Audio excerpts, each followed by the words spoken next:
c'est un plaisir de vous retrouver aujourd'hui pour un nouvel épisode de notre série Chronologie chez nos amis Ergon, distributeurs de montres de prestige de 58 rue du Faubourg Saint-Honoré, pour un épisode un peu particulier aujourd'hui puisqu'on va vous parler d'une marque qui fait des montres squelettées qui s'appelle Skeleton Concept.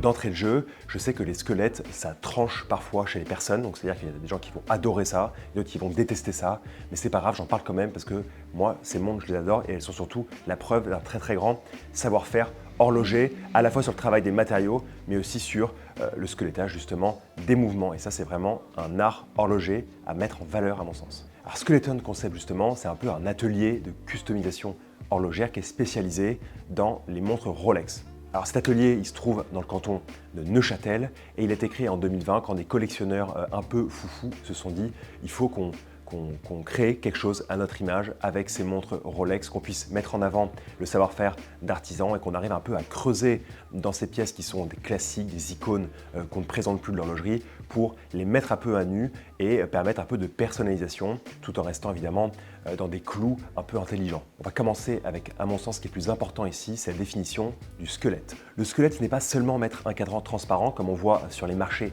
à Vintimille, vous vous en doutez bien, mais c'est un vrai travail de savoir-faire horloger sur les mouvements. En général, pour le squelettage, on part d'une base de mouvement déjà existante et on va venir faire un travail de folie sur les ponts qui vont être ajourés, qui vont être anglés à la main pour les mettre en valeur de la plus belle des façons qui soient.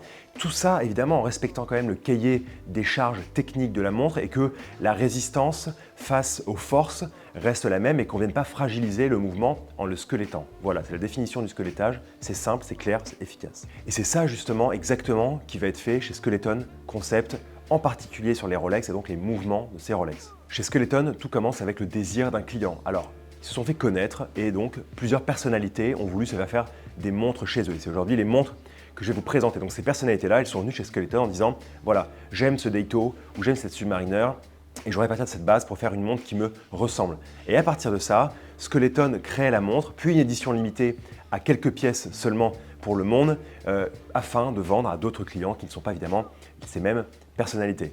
Alors chez Skeleton, vous avez évidemment un travail qui va être fait sur les boîtiers, les lunettes, les verres, couronnes, poussoirs, bracelets, etc. Je vous passe tout ça. Et le plus intéressant, évidemment, ça va être au niveau des mouvements. Donc quand les horlogers de Neuchâtel, chez Skeleton Concept, vont recevoir ces montres-là, ces mouvements en particulier, ils vont les démonter pièce par pièce et ensuite va commencer un travail de fou furieux sur chaque pièce importante et surtout visible. Donc je pense à la masse oscillante, je pense aux différents ponts. Et ils vont venir du coup ajourer tout en gardant la même structure et la même solidité des ponts. Ils vont venir ajourer ces ponts et ils vont venir angler les pièces. Alors l'anglage, ça veut dire venir supprimer toutes les arêtes, puis venir appliquer un délicat poli afin de les mettre en avant. Et évidemment, dès que vous allez regarder votre montre, dès que vous allez un peu jouer avec le soleil, vous allez avoir tout plein de reflets sur ces pièces du mouvement et ça, c'est juste parfait. Certaines de ces pièces vont être ensuite envoyées en rodiage et en traitement couleur pour leur apporter un peu de pop parce que c'est aussi ça la customisation horlogère. Moi, ce que j'aime avec Skeleton Concept, surtout, c'est qu'en partant de montres et de mouvements qui sont réputés comme étant quand même des montres outils, des montres simples, on arrive à apporter davantage de complexité avec un savoir-faire horloger qui est ici le squelettage. Nous avons souhaité aujourd'hui vous parler de deux montres, à savoir la célèbre Submariner Hulk, comme l'appellent les aficionados de la marque Rolex, et aussi le célèbre Daytona qu'on ne présente plus, dans une version, vous allez voir, un peu spicy qu'on adore. On va commencer par vous parler de la Antonio Brown Concept. Alors, cette Antonio Brown Concept, elle se fonde sur la Rolex Submariner, la fameuse Hulk, mais si on parle de référence, puisqu'il faut aussi parler de référence chez Rolex, c'est la 116-610 LV. Pour se remettre dans le contexte, il faut revenir en février 2021, juste après avoir remporté le Super Bowl avec son équipe des Buccaneers de Tampa Bay. C'est un peu quand même la plus prestigieuse des compétitions NFL. Antonio Brown, il a contacté les équipes de Skeleton Concept pour un peu remasteriser, retravailler sa montre Submariner Hulk, la référence 116-610 LV. Vous l'aurez compris, ce Antonio Brown, c'est un grand joueur de football américain.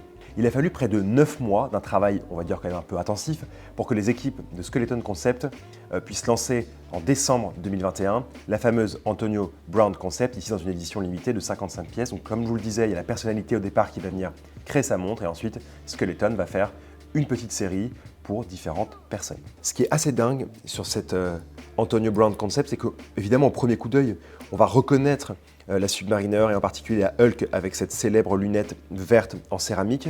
Mais il y a beaucoup de détails qui évoluent. Alors si on part justement, parce qu'on parle de squelettage, du calibre qui était squeletté, ici c'est le calibre 31-35 qui va recevoir un plaquage rhodium anthracite bicolore. Alors évidemment, on apprécie de voir tous les détails, en particulier le module de remontage automatique qui a été entièrement squeletté, rhodié, qui a été anglais évidemment à la main. On a aussi ce cadran complètement effacé qui dévoile juste une minuterie bleue et du coup au centre on a directement accès aux différentes pièces du mouvement ainsi que ce disque de date transparent. Évidemment on a toujours ces belles aiguilles Mercedes, ce verre saphir sur lequel a été gravé les index 1, 2, 3, 4 en tout cas bref en chiffres arabes qui ont été gravés à l'intérieur et avec comme d'habitude la signature Rolex avec la loupe cyclope. Vous l'aurez remarqué ici, en plus du vert, la touche qui va venir un peu sublimer le tout, c'est le orange qu'on retrouve à la fois sur les premiers repères de la lunette tournante unidirectionnelle, mais aussi la couronne qui a un fin liseré orange, l'aiguille des secondes et quelques autres petits détails du cadran. Et si je vous dis même que la masse oscillante est orange, vous allez me prendre pour un fada, mais c'est bien vrai. Vous verrez évidemment que sur ce verre, on a la signature A Brown 81, ça correspond évidemment à Antonio Brown 81 et à son numéro de maillot. Un autre petit détail aussi que vous ne pouvez pas savoir si vous ne connaissez pas le Antonio Brown, les chiffres 7 et 10 qui sont gravés sur le verre correspondent à la date de naissance de Brown, le 10 juillet 1988. C'est vraiment agréable finalement de voir tout ce travail sur une Hulk parce que vraiment la Hulk, on l'a vue et on l'a revue partout, sous toutes les formes, sous toutes les coutures. Cette montre, on la connaît très bien. Donc quand on voit qu'un vrai travail a été apporté, et j'entends là encore une fois, pas juste un travail de retirer le cadran, mais un vrai travail sur le mouvement avec de l'anglage, avec de l'ajourage de beaucoup de pièces qui permet justement de découvrir le mouvement d'une autre façon, d'un autre point de vue, on ne peut qu'apprécier. Bon après, pour tout le reste, on retrouve la Submariner qu'on apprécie, son beau boîtier, son bracelet Oyster, et ça nous fait bien plaisir.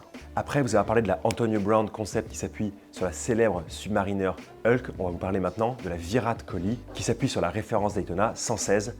Alors vous allez probablement vous demander qui est Virat Kohli, vous avez raison puisque même moi, il y a une semaine, je ne le connaissais pas. Il est né en 1988 à New Delhi en Inde et c'est un grand joueur de cricket indien. Alors, il est batteur droitier pour ceux qui sont un peu adeptes du cricket. Je ne suis pas adepte du cricket, je ne sais pas comment ça se joue, alors ne me posez pas de questions s'il vous plaît. Bref, en tout cas, Virat Kohli, il est considéré comme l'un des meilleurs joueurs de cricket de l'histoire et c'est tout ce qu'il faut retenir à mon avis.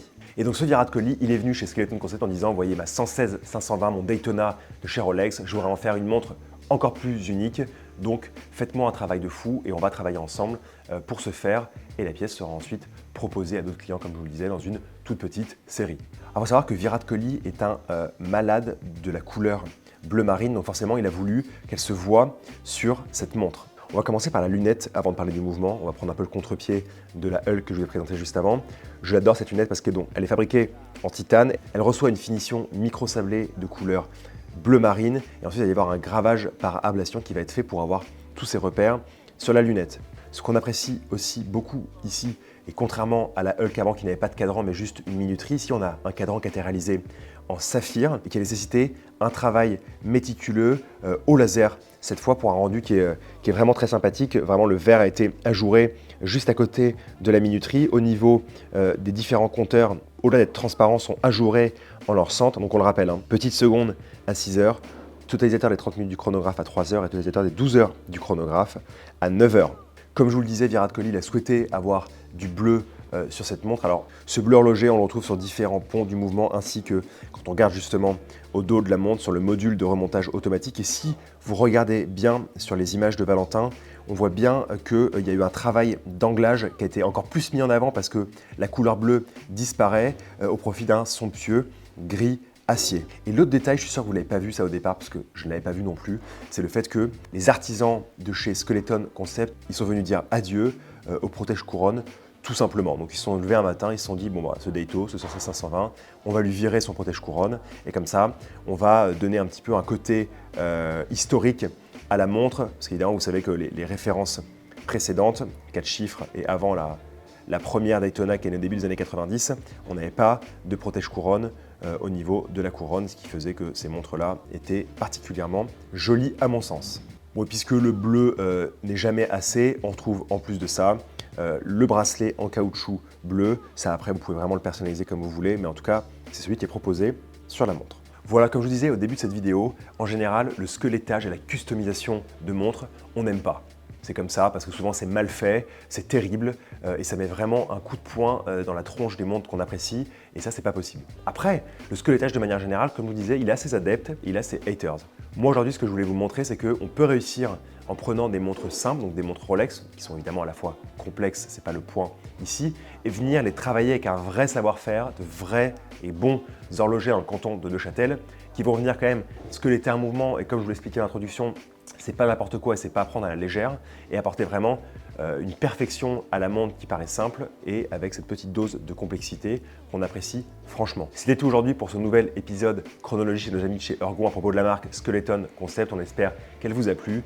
Si elle vous a plu, n'hésitez pas à partager cette vidéo au plus grand nombre. On vous retrouve très bientôt pour une nouvelle vidéo. Merci, on vous aime beaucoup.